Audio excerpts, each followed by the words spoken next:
May the peace of the Lord be with you. I pray that you will be filled with God's grace and blessings by listening and reading the Bible every day. I am Pastor 종선채.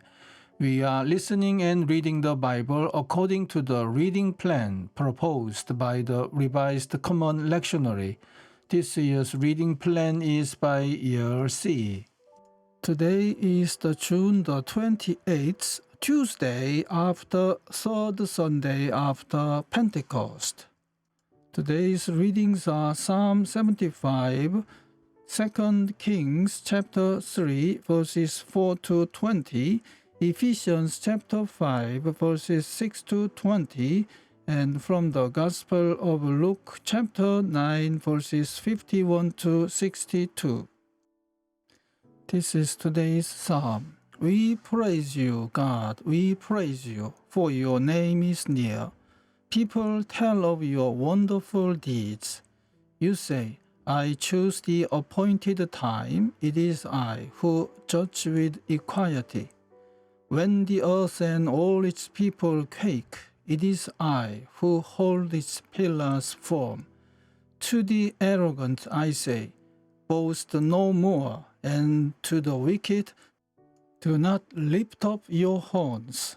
Do not lift your horns against heaven. Do not speak so defiantly. No one from the east or the west or from the desert can exalt themselves. It is God who judges.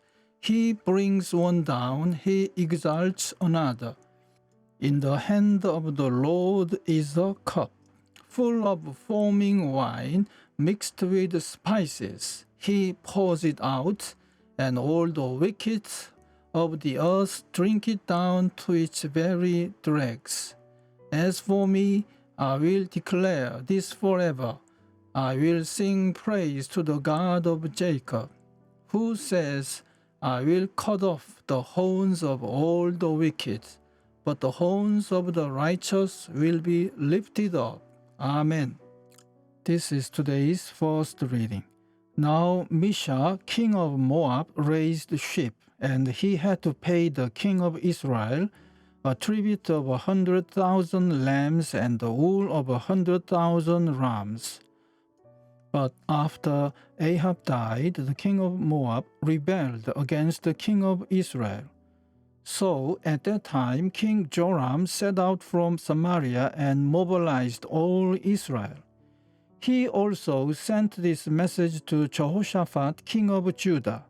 The king of Moab has rebelled against me. Will you go with me to fight against Moab?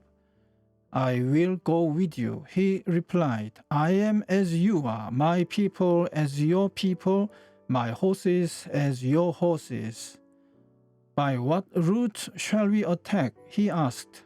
Through the desert of Edom, he answered. So the king of Israel set out with the king of Judah and the king of Edom. After a roundabout march of 7 days, the army had no more water for themselves or for the animals with them. What? Exclaimed the king of Israel. Has the Lord called us 3 kings together only to deliver us into the hands of Moab? But Jehoshaphat asked, Is there no prophet of the Lord here, through whom we may inquire of the Lord? An officer of the king of Israel answered, Elisha, son of Shaphat, is here. He used to pour water on the hands of Elijah. Jehoshaphat said, The word of the Lord is with him. So the king of Israel and Jehoshaphat and the king of Edom went down to him. Elisha said to the king of Israel, Why do you want to involve me? Go to the prophets of your father and the prophets of your mother. No, the king of Israel answered, Because it was the Lord who called us 3 kings together to deliver us into the hands of Moab. Elisha said, As surely as the Lord Almighty lives, whom I serve, if I did not have respect for the presence of Jehoshaphat, king of Judah, I would not pay any attention to you. But now bring me a harpist.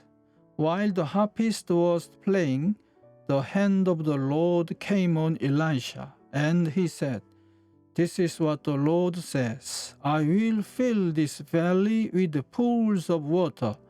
For this is what the Lord says, you will see neither wind nor rain, yet this valley will be filled with water, and you, your cattle, and your other animals will drink.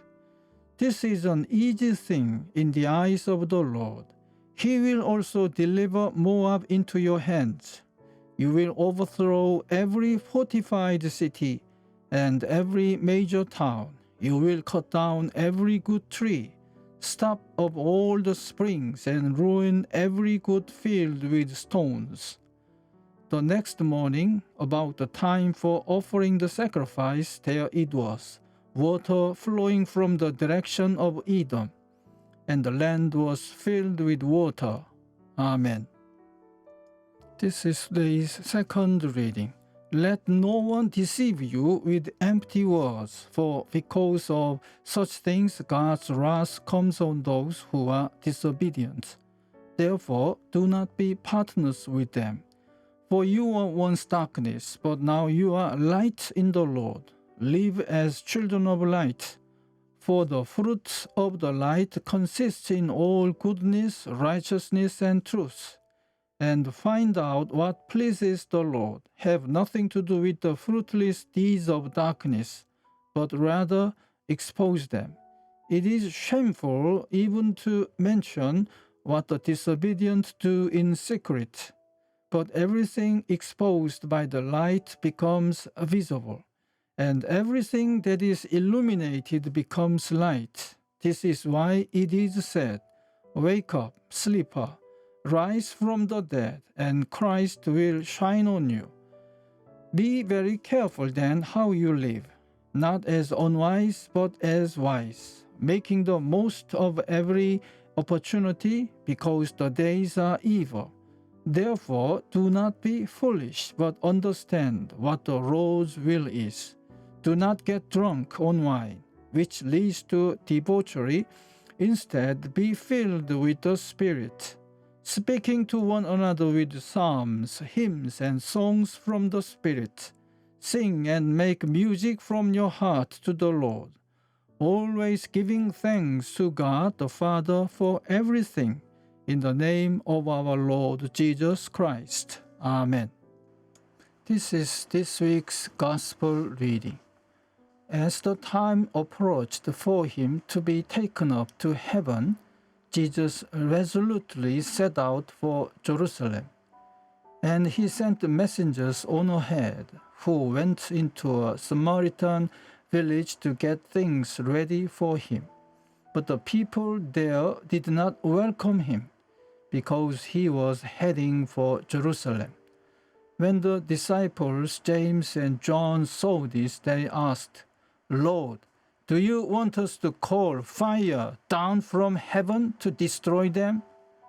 But Jesus turned and rebuked them, and they went to another village. As they were walking along the road, a man said to him, "I will follow you wherever you go." Jesus replied, "Foxes have holes and birds of the air have nests, but the Son of Man has no place to lay his head." He said to another man, "Follow me." But the man replied, "Lord, first let me go and bury my father." Jesus said to him, "Let the dead bury their own dead, but you go and proclaim the kingdom of God."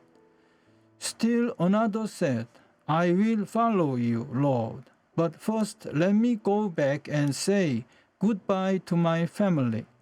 Jesus replied, "No one who puts his hand to the plow and looks back is fit for service in the kingdom of God." Amen. This is the word of God for today. Thanks be to God. The Lord bless you and keep you. The Lord make his face shine upon you and be gracious to you. The Lord turn his face towards you and give you peace. Amen.